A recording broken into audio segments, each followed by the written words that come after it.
Hey guys, in this video I'm gonna show you how to enable or disable app notifications on this Xiaomi Redmi Watch 4. But before we start, don't forget to follow to see more useful content.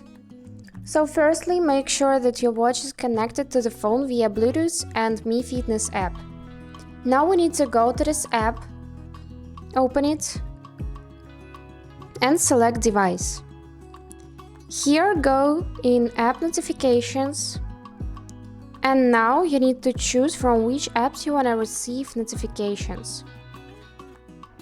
Just simply click on the switcher, and when you're done, just go back. And now let's try how it works.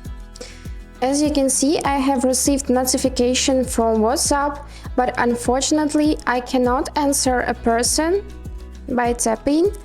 I can only do it on the phone. So that's all for now. I hope this video was helpful for you, and thank you so much for watching.